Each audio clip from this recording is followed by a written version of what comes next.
А чем запомнился вам 2015 уходящий год? Войной на Украине. Только лишь? Только лишь. Ничем положительным. 2015 год? Да. В универ поступили. Плохими оценками в школе. Этими санкциями, нестабильностью, все вот это вот.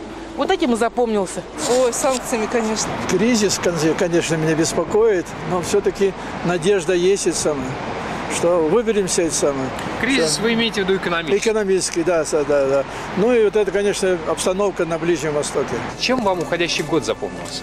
Дерьмом. Если я скажу, то вас арестуют. Что, кризис? Кризисом? Ну да. Нет кризиса никакого.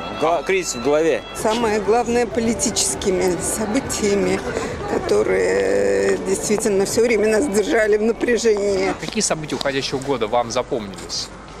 Евро-78. Радостными воспоминаниями запомнился. Только радостными? Да, только Вы счастливый человек. Абсолютно очень. Тем, что у нас большое событие, мы ждем второго ребенка. Наверное, такого даже не было. Моя жизнь скучна. Вот не было у меня в этом году.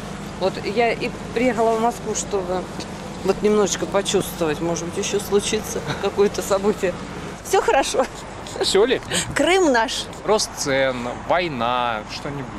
А дело в том, что мы с Украины, и мы не будем это комментировать. Ага. Но вас это касается напрямую? Нас это касается. Нас это не касается, это касается политиков только. Да всем запомнился. Хорошо все было в 2015-м, в принципе. То есть хороший год? У меня, да. У меня лично. А у страны? Да. А у страны нет, к сожалению, к огромному. Почему?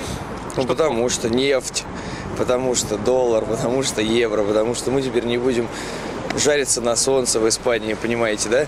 Ну, вообще тревогой больше, чем радостью. А есть надежда на то, что в 2016 станет чем-то лучше? Нет, нет, нет, я лично думаю, нет. Нет, ничего хорошего. Не ждете? Не-а. У вас вот мы посмотрели фабрики здесь, да, в Москве, вот заводы работают. У нас этого ничего нету в Амурской области. Тем, что все было очень классно.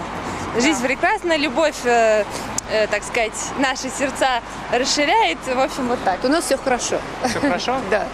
Будет лучше в следующем году, как вы думаете? Надеемся. Мы русские, и потому победим. Счастья вам, детишек вам побольше и долгих лет супружества.